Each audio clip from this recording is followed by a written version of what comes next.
অভিনেতা বিকাশ রায়কে প্রশ্ন করা হয়েছিল, আপনি একই সঙ্গে সুচিত্রা সেনের সাথে নায়ক ও ভিলেন চরিত্রে কাজ করেছেন।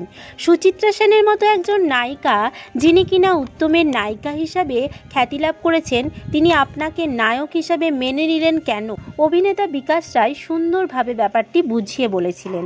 তিনি বলেছিলেন, সুচিত্রা সেন নিজের প্রতিভায় রমা সেন থেকে সুচিত্রা সেন হয়েছিলেন, আবার সুচিত্রা সেন থেকে পরে মিসেস সেন এবং ম্যাডামও হয়ে উঠেছিলেন। কিন্তু অগ্নিপরীক্ষা সিনেমার পর থেকে তিনি বুঝতে পারলেন তার নামটি কেবল উত্তম কুমারের নামের সাথে যুক্ত হয়ে যাচ্ছে।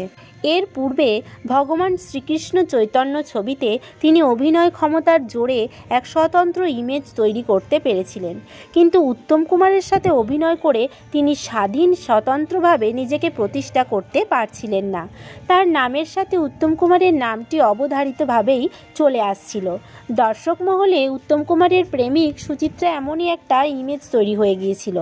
এই ইমেজের উপর ভর করে সিনেমাগুলি হিট হচ্ছিল, কিন্তু এই ব্যাপারটি মহানায়িকার পছন্দ হয়নি। ঢুলি সিনেমাতে অভিনয় করেও তিনি বুঝেছিলেন উত্তম কুমার ছাড়া তিনি যে অভিনয় করেছেন তা দর্শকদের কাছে ভালোভাবে গৃহীত হচ্ছে। আর বিশেষভাবে লক্ষ্য করতে হয়, এইসব ছবির বিজ্ঞাপনে সুচিত্রা সেনের নামটি প্রধানভাবে জলজল করত।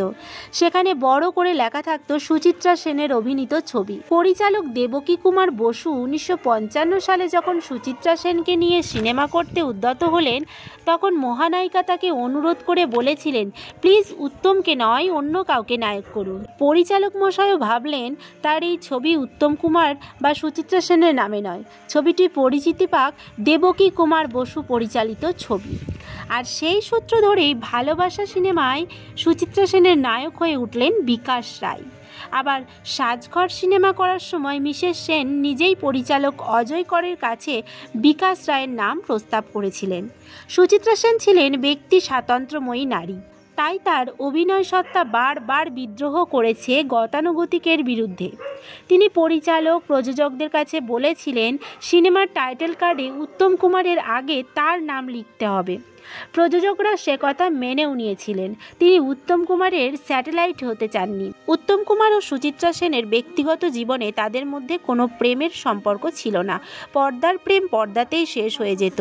মহানায়িকা তার জীবনে অন্য কোনো পুরুষকে আসতে দেননি, যদিও তার স্বামী উত্তম কুমারকে তার প্রেমিক বলে সন্দেহ করতেন।